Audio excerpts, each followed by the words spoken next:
ପିଲାମାନେ ଆଜି ଆମେ ପଢ଼ିବା ଓଡ଼ିଆ ମିଡ଼ିୟମ୍ ଅଷ୍ଟମ ଶ୍ରେଣୀ ଜ୍ୟାମିତି ବହିର ଅଧ୍ୟାୟ 4 ଅଙ୍କନ କନଷ୍ଟ୍ରକ୍ସନ୍। ଏହି ବିଷୟରେ ଆଜି ଆମେ କ୍ୱେଶ୍ଚିନ୍ ଆନ୍ସର ଡିସ୍କସନ୍ କରିବା। ଚାଲ ଦେଖିବା। ଦେଖ ଆଜି ଆମେ ଅନୁଶୀଳନୀ 4 ପଢ଼ିବା। କ'ଣ ଦେଇ ଦେଖ ସମସ୍ତ ଅଙ୍କନ ଲାଗି କେବଳ ସ୍କେଲ୍ ଓ କମ୍ପାସ୍ ବ୍ୟବହାର କରିବା। ସ୍କେଲ୍ ଆଉ କମ୍ପାସ୍ ବୁଝିଲା। ଦେଖ କ୍ୱେଶ୍ଚିନ୍ 1 ରେ ABC ତ୍ରିଭୁଜ ଅଙ୍କନ କର ଯହିଁରେ A = 7 cm, B = 3.5 cm, C = 5 cm। ଏହାର ଶୀର୍ଷ ବିନ୍ଦୁ A ରୁ BC ବାହୁ ପ୍ରତି ଲମ୍ବ ଅଙ୍କନ କର।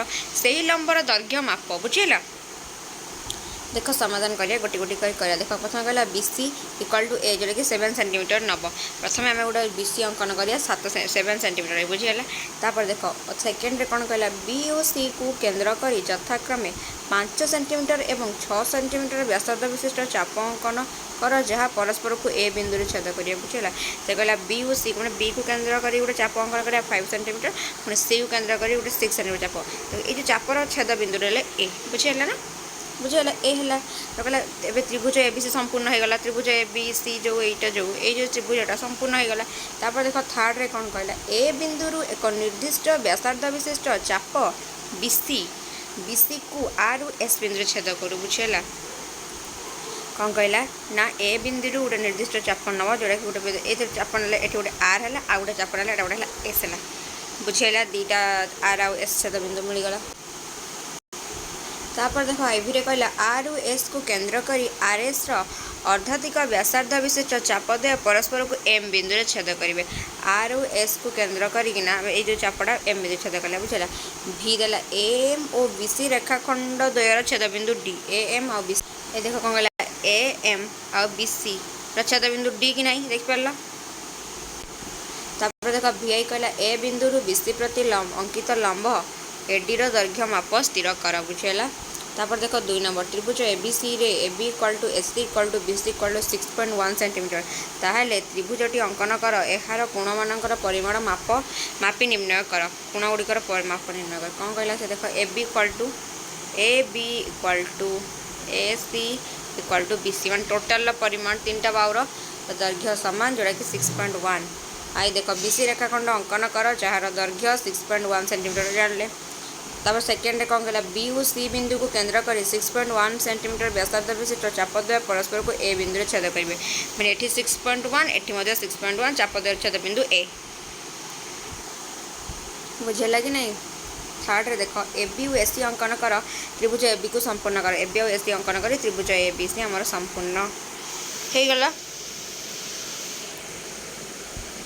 ତାପରେ ଦେଖ IV ତ୍ରିଭୁଜର 3 କୋଣକୁ ମାପି ସ୍ଥିର କର। ଦେଖିବ ଯେ ଏହାର ପ୍ରତ୍ୟେକ କୋଣର ପରିମାଣ 60 ମାନେ 3ଟା କୋଣ ଆମେ ମାପିଦେବା।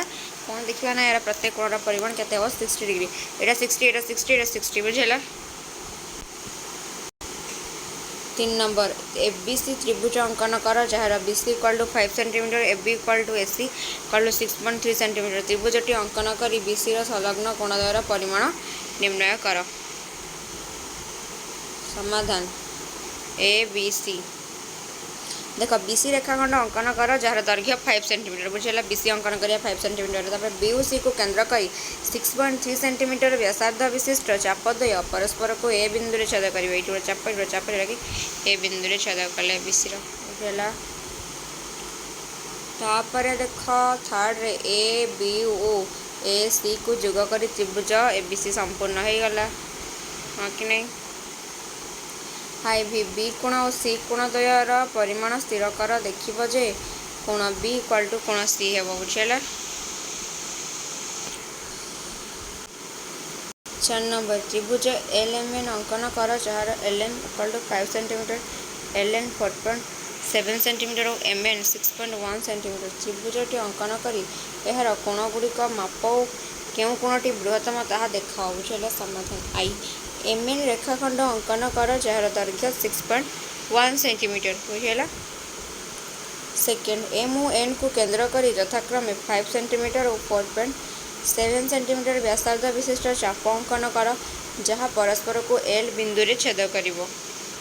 କ'ଣ କହିଲା ସେ MN ପ୍ରଥମେ ରେଖାଖଣ୍ଡ ଅଙ୍କନ କରିବା ଯାହାର ଦୈର୍ଘ୍ୟ 6.1, M ଓ N କେନ୍ଦ୍ର କରି 5 cm ଗୋଟେ 4.7 cm ଛେଦ ବିନ୍ଦୁର ନାଁ ହେଲା L।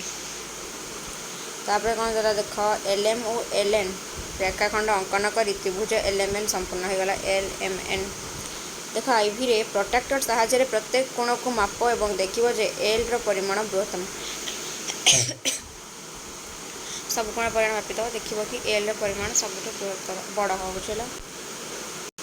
5 नंबर रे गोटे त्रिभुज अंकन कर जार तीन बाहुर दैर्घ्य यथाक्रमे 5.8 सेंटीमीटर 4.7 सेंटीमीटर और 3.9 सेंटीमीटर। त्रिभुजटी अंकन कर 5.8 सेंटीमीटर और 4.7 सेंटीमीटर दैर्घ्य विशिष्ट बाहुत्रयर अंतर्गत कोणर समद्विखंडित रश्मि अंकन कर बुझेला।